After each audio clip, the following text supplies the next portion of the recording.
To kick us off, we asked someone who tracks market curves for a living, Ahlm, researcher at Gartner. Eric is going to share some tips for improving your security operations with adversarial exposure validation. Eric is going to set some of the definitions straight for us. He's going to show us how breach and attack simulation, automated red teaming, and penetration testing as a service have converged into this new category.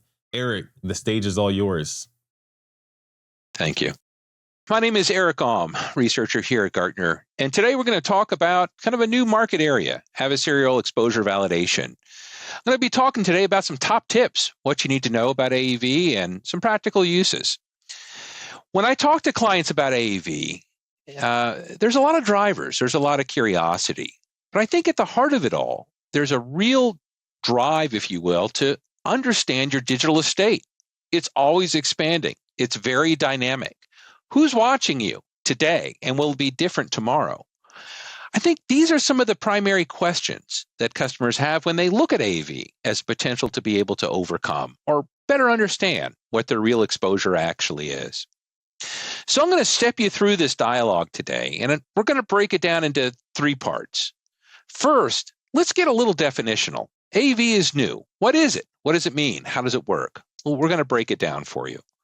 And then second, we're going to talk about some practical uses. What is it good for? What can it do? And what can it help you achieve in your organization?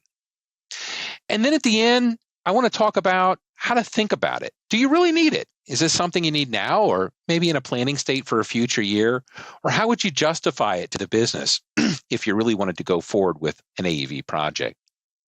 So with that, let's step into the conversation today and talk a little bit about what is AEV.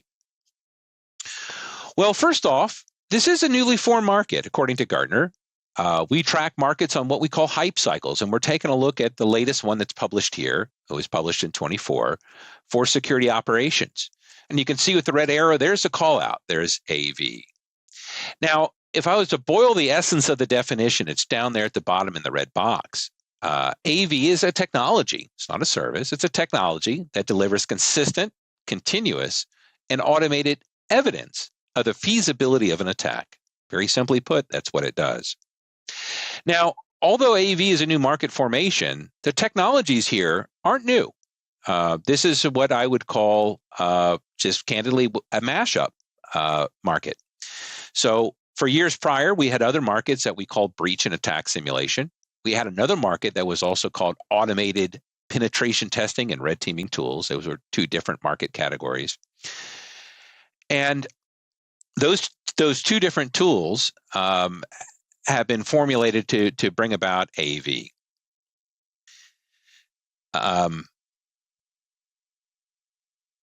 Okay. And, so with that, what we saw a lot of crossover in the different technologies. In other words, the two different categories were kind of coming together. So we brought them together in this new category called AEV so we can better keep up with the innovations and better highlight some of the uses and applications between the disparate technologies. So in essence, that's AEV. Now, another good question is talking about what's driving changes in AEV, or what's making the market move. What are folks interested in? At the heart of it, I think the conversation around CTEM, which is another Gartner acronym, stands for Continuous Threat and Exposure Management. CTEM's a concept. It's not a product. CTEM's a way to think or help organizations think about being more up to date, being more frequent with understanding their digital estates, the exposures and the problems that may have. That is the essence. Instead of doing a pen test once a year or waiting till something really bad happens, why not be diligent? Why not understand your problems, your exposures, and then be able to do something about it? So really at the heart of a lot of the AEV conversations is how do we become more continuous in our threat exposure management? I would break out maybe three call outs from that, three distinctive reasons, let's say someone would do that. The first is more, let's call it from the management or from the risk desk. Without some sort of continuous purview into what's happening today based on how we are actually exposed, it's very hard to do cyber risk management. You really don't know. You don't have practical empirical data about the current state of things. That's a driver, makes people look at AEV. Another one, let's say right on the tail of that, of course, if you know you have a problem, your next best motion would be, let's do something about it. Let's harden our security posture. Let's look at how we could use this data and this telemetry to better understand how we can deal with this problem that we have based on an exposure. The third option here is again, kind of tangential, but I think it goes more to the operations teams. So organizations spend a lot of time and diligence and resources being able to manage all the alerts and events and attacks that they get in a day. We'd call that the threat detection, investigative, and response process, or TDIR. If you really don't know what your state is and you really don't know what your problems are, it's very hard to run an operational practice that's designed to protect it. It's hard to protect what you don't know and what you don't know what today's problems really are. So there's an opportunity to really improve your overall defensive organization, if you will, by having better data around all these things. So those are a lot of the things that kind of drive the conversation to AEV. Now, another, let's say, definitional way is, so how do these tools work? What is AEV? And at the end of the day, what do I get? Now, this is a very logical diagram here. It's kind of a generalization. Many of the tools have let's say, a lot of options in deployment or how they can be used, but just something conceptually to understand how the tools work. What we're looking at in the top right is indicative of what a vendor is going to provide in their box, right? They understand threats. They understand threat intel. They know how to make crafted attacks for various attack scenarios. And often they can be the point of attack, or again, the point of attack could be distributed. On the left side, we're kind of looking at the customer environment. So as the attack scenario is delivered, it's going to go across everything you own. Your actual exposure, which you might have, exposed via your border. It's going to understand your topology, what's in between A and B from the attack to the target, as well as the actual target itself, right? And all its state of control, configuration, as well as any other security technologies that might be on the product, like a local security control agent, EDR, or something like that. And essentially by running the test, and of course on the left too, then you have the operational side. So all the security monitoring that should be seeing attacks, and then all the personnel that should be responding to attacks are also kind of involved in this whole process. Ultimately, what's delivered here is what I would call a validation report, the outcome of the test. And it answers some very important questions. So was the target actually vulnerable? Did it work? Did we see something? Was the attack successful, or did something in between, like your local security control or your topology, did it thwart it? Did it make the potential exposure not a real problem? And then also, did your defenses work? Did you detect it? And did the monitoring, did the whole dependencies within your monitoring environment, did they work too? Did the data get upstream and ring the right bells and set off the right alarms? And then lastly, if it did your personnel know what to do about it? Did they understand the significance? Did they have a good procedure for investigative and response based on this new notable? So it gives a lot of good data and what I would call the big picture of how an attack would be manifest against your actual environment, as well as your actual security controls and personnel behind the helm. In essence, that's kind of what AEV does. Now, let's kind of switch gears from the definitional side and talk a little bit about the practicality. So how could we use this in an organization? Well, I'd say a good way to look at AEV is to look at the kind of use cases that AEV can deliver. Now, if you recall earlier, I said AEV is kind of a mashup market of technologies that formerly did breach and attack simulation, and others did red teaming. Another way to say that is there's a lot of very diverse outcomes that you can get from some of these tools. They have a wide range of capabilities, and frankly, some of the vendors excel at some of the use cases more than others. That's why I think taking a use case view into AEV is a really great way to understand the technologies. And you can see here, there's 3 different use cases that we've highlighted, and we're going to drill into each one of these in a little bit more detail in the upcoming slides.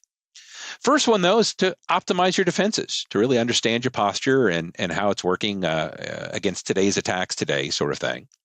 Another one is to improve your exposure awareness, just knowledge, understanding the estate, what's at risk, and what's at risk based on various threats. And the last is kind of to scale some of those offensive testing capabilities, more red teaming type engagements or more sophisticated type of attack scenarios. So let's click into each one of those and talk a little bit more about the use case itself and also some of the key capabilities. And what I mean by capability is the tool should be able to do these things to support this use case for these various outcomes. Now, this use case number one is essentially what I call creating a blue team. And this is for the defenders. This is for the SOC team, the folks running the center of excellence for threat detection and response. This is not for the risk managers. This is really not for the vulnerability and exposure management team. This is really for the defenders group. So some of the key benefits here, again, is readiness. I need to make sure my defenses are ready today for today's attack.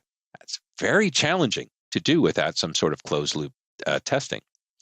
It also gives you the opportunity to do a lot of tuning to the system, make tweaks, update policies, change how analysis is done, and so on and so forth, because I can see the results very rapidly, make changes, run the test again, and see if they worked.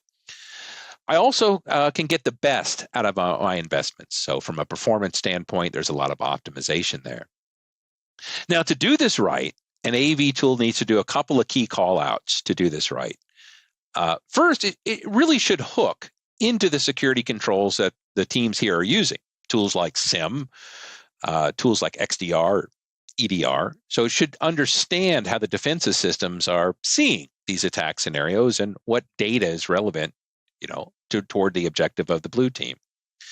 It should also use some sort of threat-informed defense or some sort of capability to craft attack scenarios based on relevant and fresh and timely attacks.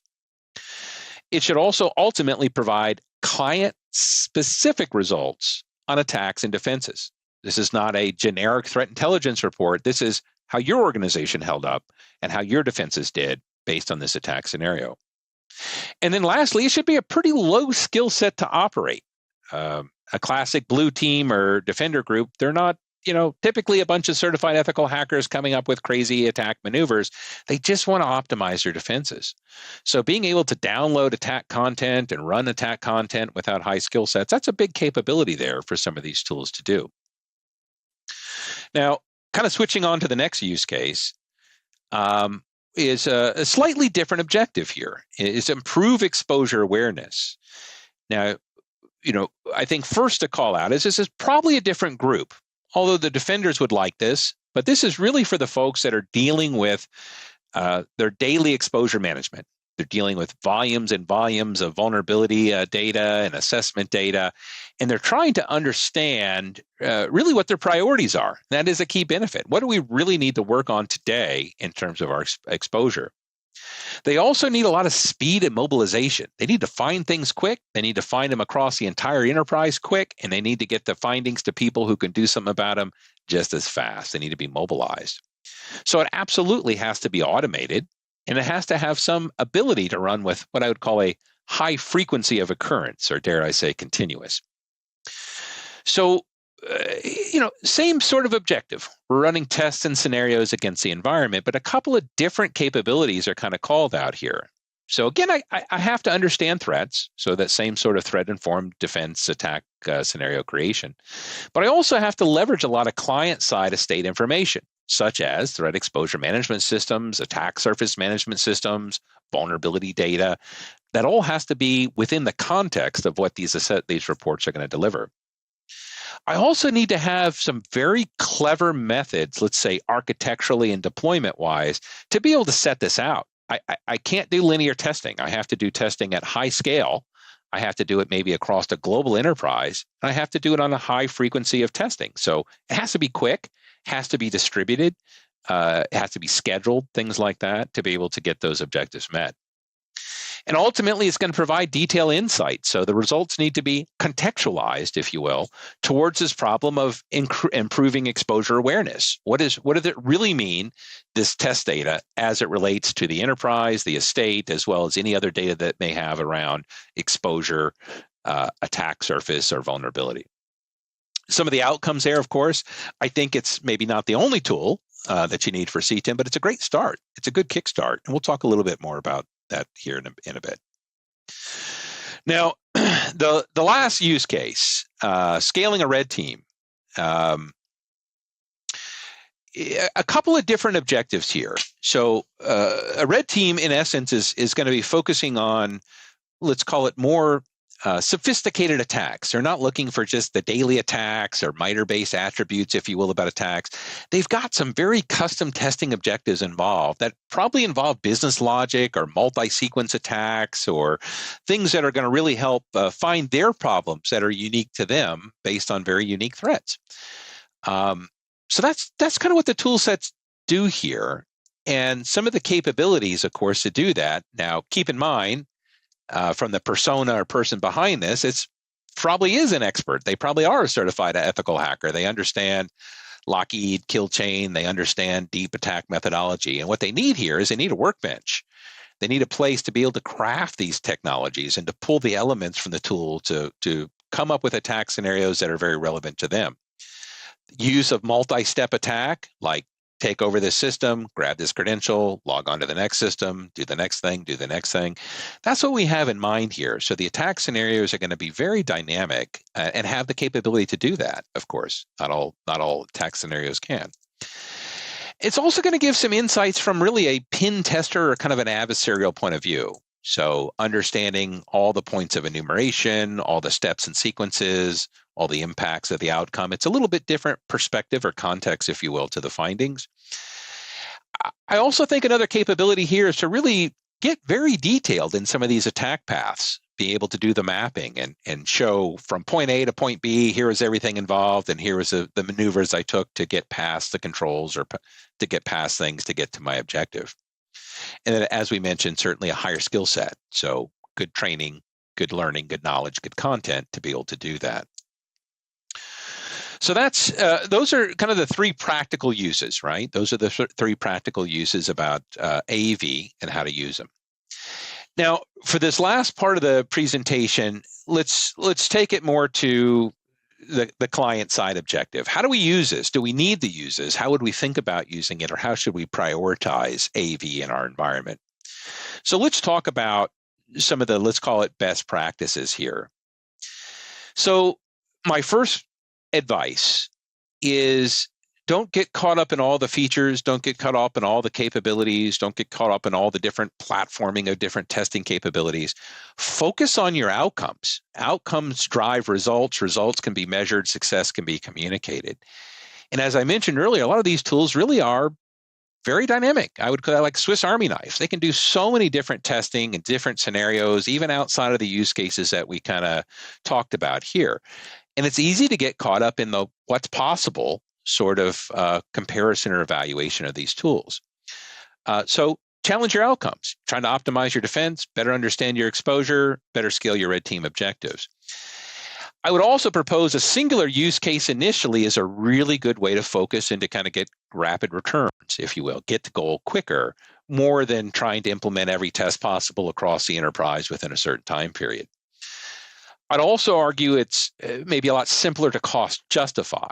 So for many clients that are looking at AEV solutions, they probably don't have an existing budget. They're going to have to go to the stakeholders and talk about need for budget expansion and make a case, make a business argument why these tools are going to help. And I think by doing it on a case-by-case basis, it makes it a lot easier to communicate those results to your various constituents and make a good argument why AEV can help you reach your desired outcomes. So I'm going to go through the three use cases again, but talking about, let's say, from my interactions with various clients globally, looking at AEV, why they picked it, why they chose it, and what kind of arguments they made to their shareholders on why it was necessary for the organization. So kind of top key reasons, why to know it's time to do it, or this outcome might be best for you, or how to talk about what kind of success or outcomes you'd get. Let's talk about the blue team objective first, or optimizing defenses. So think about this from a defender's point of view. You're the security director, you're the SOC manager. You have huge investments in your estate. Many customers I talk to will have $5, $10, $15, $20 million or more in people that run the systems, technology that operate the systems, or even service contracts to help them support it. So it's a very big spend, very key area of focus. And a lot of the, let's say, primary reasons they're going to get AEV is to make those investments in their security controls better. I mean, that's it, in essence. It's a very selfish and singular objective. And so they're going to focus on empirical data for readiness and performance. They're going to maximize their investments in defense. And this is a big one here. Again, if you're the owner of this huge multi-million-dollar security estate, it's very hard to talk about performance. Are we doing good today? Are all our teams performing? Are all our tools performing? Are we getting the best out of all this money I gave you to run the system? Without empirical data on how your defenses are holding up to today's attacks today, that is a very hard conversation to explain to your board, right? What are the metrics there? It feels like, it might be like. So without showing the actual state of defense, it makes it almost an impossible conversation to have. And again, AEV is a tool to do that. The last big one I'll point out there is that trending data, right? So month over month, week over week, whatever your frequency of testing is, it's a great way to show what your team is doing, right? We found it, we fixed it, we're back on pace, we reduced alerts, our accuracy, our timeliness, our responsiveness are all up because we've optimized our defenses. And you can show a trend. Again, from that manager's desk of running this large security practice, that data is gold. Not only to communicate success, but to do the right things programmatically to achieve it, to optimize your defenses. Some of the secondary callouts here too, we talked a lot about tuning and optimization, but maybe one more callout on this is the AEV tools almost make it like magic to tune these systems.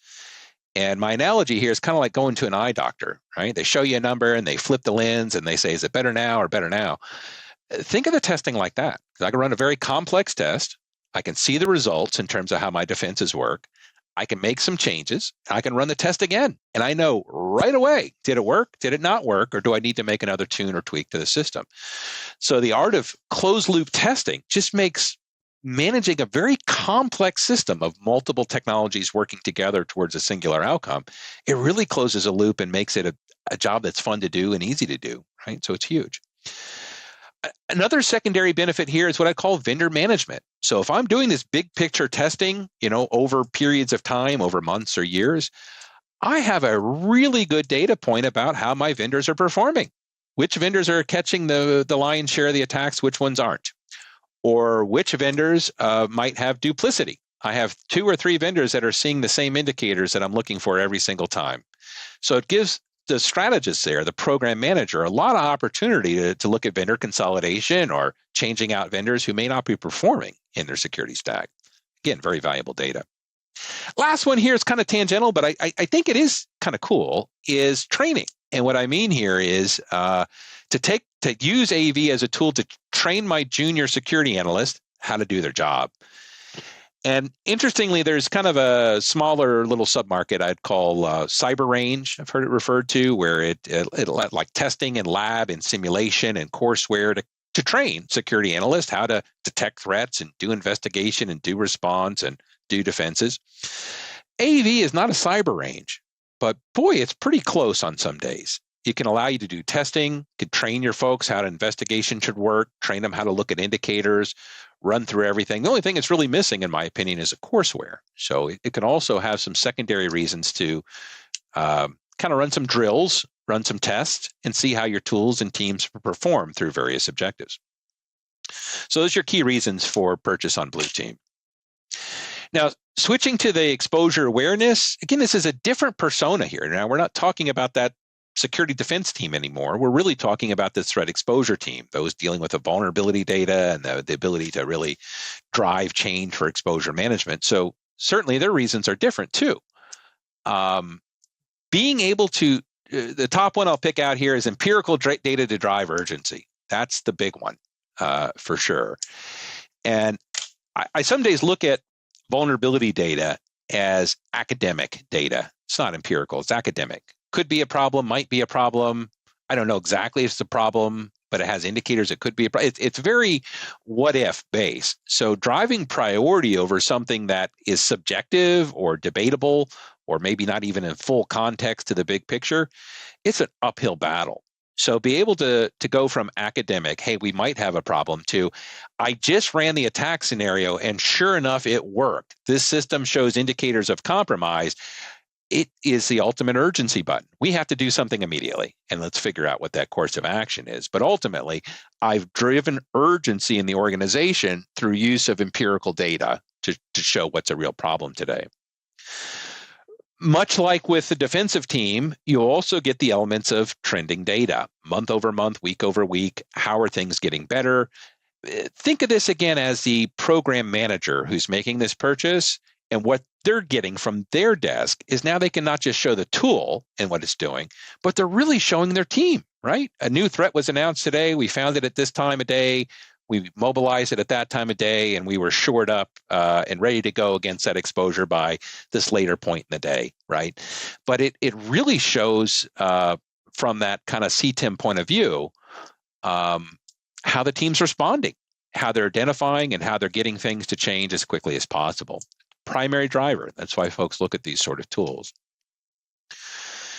Some of the secondary reasons, too, again, CTEM is a big call out. A lot of folks are looking to drive CTEM initiatives or change the thinking within an organization. And although there's probably other tools that are going to be required to really get everything you might want to get out of CTEM, I'd argue it really puts the C in CTEM, the C being continuous, right? So I have now the ability to do this sort of view every day if you want to, most likely every couple of days or every week, but I can really up my cadence on how often I understand what my exposure is, and then put that unified data into really absolute exposure for your specific organization, not just abstract or academic information. So those are some of the key reasons I see AEV used for exposure awareness. Now, the last one, red team. I'll tell you, I talk to SOC teams again across the planet on the daily, right? So I talk to a lot of SOC teams, and I get the feeling some days that a lot of folks set up red teams just because it sounds cool. Let's be honest. It sounds like Star Wars, right? Red Team 5. And in practice, though, I think very few organizations have a true red team, dedicated, adversarial, away from the other teams. They're not part of the defensive team, not part of the exposure team. They're there to break stuff. They're there to get around and find the last mile of hack that's possibly could be found. In that definition, again, I don't think there's a large client base that does that on the regular. However, a lot of clients do have an interest in starting some sort of initial practice into red teaming or more adversarial driven or offensive testing. And in that regard, AEV is really a kind of a good first step. It does a lot of the basics. It allows them to strategically test their various capabilities within the organization. And it also allows them to kind of scale, right? So using the workbench, creating a custom scenario, now I can codify it. It's on the shelf. I can hit play and run it again and run it again and run it again, or modify it slightly and continue to run it if things change. Or now I can distribute it. I can run it across my organization at large scale. Classically, a lot of red team stuff is very manual. A lot of complicated tools, takes a lot of time, and it's hard to do it in a large swath all at once. I got to get very focused. So AV can be very helpful for organizations that are maybe setting up a red team.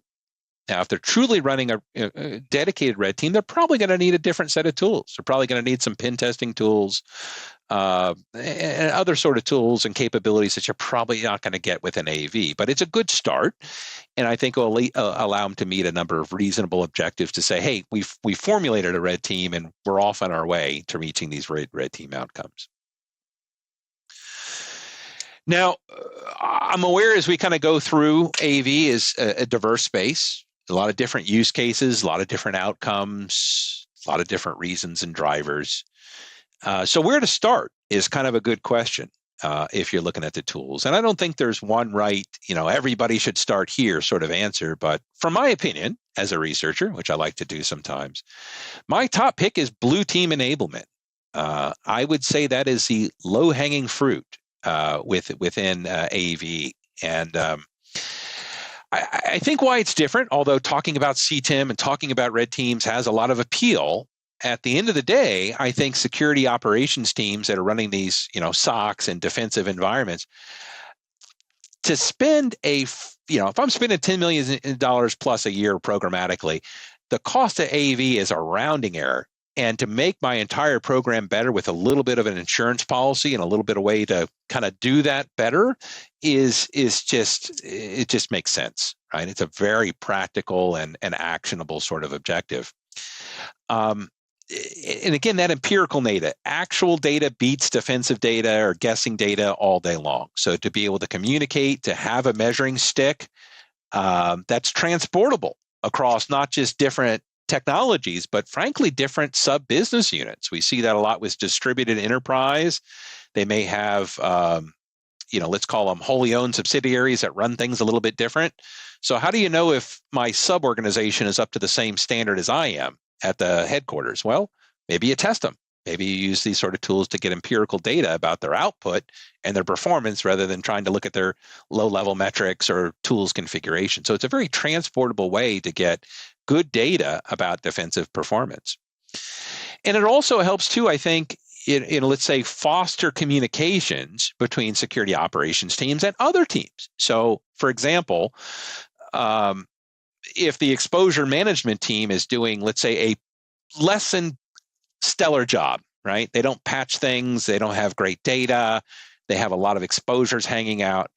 Well, guess what? That's going to make the security operations team's job a lot harder. They're going to get a lot more alerts, possibly a lot more false positives. They don't really have good data about the estate or what they should be defending today. It's a problem for the security operations team.